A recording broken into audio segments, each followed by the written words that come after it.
안녕하세요. 스포츠 분석 천교수입니다. 저희 채널을 방문해 주셔서 감사합니다. 이번 회차 천교수 가족방 적중 내역입니다. 적중하신 분들 모두 축하드리며 오늘의 경기 분석도 재밌게 시청하시고 유익한 정보 얻어가시기 바랍니다. 천교수 가족방 입장은 영상 하단 고정 댓글을 통해 입장 가능합니다. 그럼 오늘의 경기 분석 시작하겠습니다.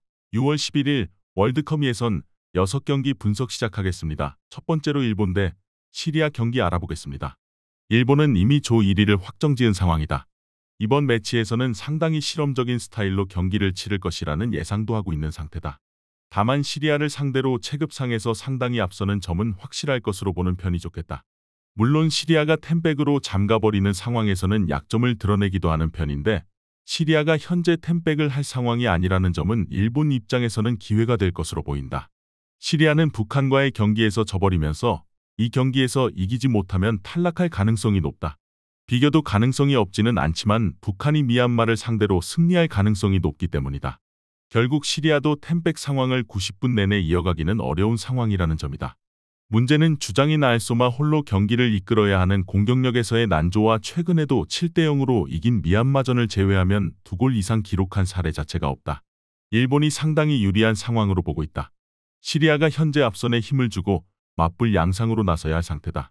북한과의 매치에서 져버린 것이 결국 나비 효과가 될 가능성이 높다. 그나마 일본이 꽤 실험적으로 나설 가능성이 있을 것으로 보기도 하지만 그럼에도 체급 차이가 상당히 큰 매치다. 이번 경기 일본 승을 추천합니다. 핸디 언어버 및 최종 조합은 고정 댓글 링크를 통해 가족방에서 확인해주세요. 두 번째로 대한민국 대 중국 경기 알아보겠습니다. 대한민국은 굉장히 시원한 골 폭풍을 터뜨렸다. 물론 수비에서는 상대에게 역습 찬스를 어느 정도 내주는 모습이 있었지만 김도훈 감독이 주민규와 손흥민이라는 새로운 조합을 단기간 내에 찾아낸 것이 더 고무적인 상황이다. 3차 예선이 확정되었지만 마지막 경기가 상암인데다 중국을 자신들의 손으로 떨어뜨릴 수 있다는 동기부여도 상당한 상태다. 마지막 경기에서도 힘을 빼고 나오지는 않을 것으로 본다. 중국은 경우의 수가 복잡해졌다. 비기기만 해도 진출이 가능하고 저도 골득실을 따져야 한다. 결국 중국은 한국을 상대로 그동안 해왔던 대로 수비를 먼저 하게 될 가능성이 높다.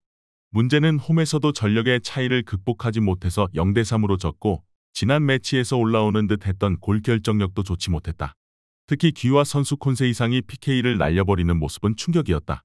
한국은 3차 예선은 확정이지만 그래도 중국을 자신들의 홈으로 불러들이는 이상 힘을 빼고 나온다는 점은 있을 수 없는 이야기다.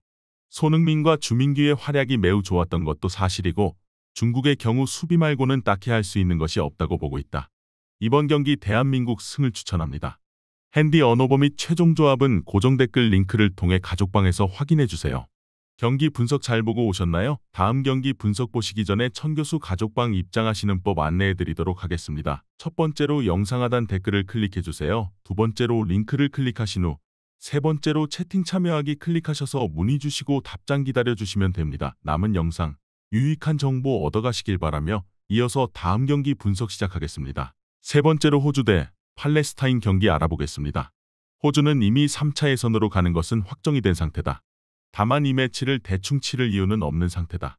한국이 중국을 상대로 미끄러지게 되는 경우 3차 예선에서 시드를 받을 수 있기 때문이다. 오히려 지난 방글라데시전보다도 이 매치의 중요도가 높은 상태다. 물론 호주가 피지컬이 좋은 중동 팀들을 상당히 까다로워한다는 점은 감안해야 하는데 그래도 홈에서의 어드밴티지와 지리적인 이슈를 잘 공략하는 편이기는 하다. 팔레스타인도 대놓고 수비를 하는 상황에서는 강한 편이다. 중립구장에서도 호주를 상대로 0대1로 패하는 등 괜히 현재 3차 예선 진출을 확정지은 팀이 아니라는 점을 증명할 수 있었다. 물론 팔레스타인이 방글라데시를 상대로도 1대0으로 겨우 승리를 기록하는 등 득점력이 뚜렷하게 뛰어난 모습을 보여주지는 못하고 있다는 것은 감안해야 한다. 중동 팀들의 피지컬을 호주가 아주 잘 공략하는 편은 아니고 팔레스타인도 버티는 힘에 대한 신뢰 정도는 해야 할 것으로 보인다. 물론 호주의 홈 어드밴티지는 상당히 뚜렷한 편이기도 하고 승리를 거두어야 할 의지 자체는 호주가 더 높을 수 있다. 이번 경기 호주 승을 추천합니다. 핸디 언어버 및 최종 조합은 고정 댓글 링크를 통해 가족방에서 확인해주세요. 네 번째로 태국 대 싱가포르 경기 알아보겠습니다. 태국은 중국과 비겨버리면서 일단 태국도 가능성이 생겼다. 이 경기에서 이겨도 골득실을 따져야 하는 상황이다. 따라서 태국이 보여줄 플레이는 공격에 올인하는 것이다. 다만 아시안컵에서도 득점력이 아주 뛰어난 모습을 보여준 것은 아니기도 했고 싱가포르가 생각보다는 공격에서 역습의 효율이 아주 낮지는 않았던 편이다. 태국이 골득실을 아주 높게 가져가겠다는 의도가 잘 통하지는 않을 수도 있다고 본다. 싱가포르는 일단 수비적인 난조가 심하다.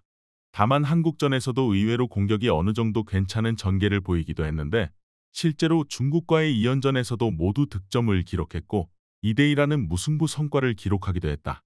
특히 송희영이 한국의 측면 수비수와 경쟁에서 오히려 앞서는 듯한 모습을 보이기도 해 싱가포르의 득점 가능성도 낮게 보고 있지는 않다. 태국이 공격에 올인할 상황으로 보인다. 수비가 매우 빈약한 싱가포르가 여기에 대응하지 못할 것으로 보고 있다. 다만 싱가포르도 상당히 공격에서의 성과가 없지 않았던 모습이고 태국도 수비적인 리스크를 가지고 경기를 해야 하는 상태다. 난투 상황이 예상된다.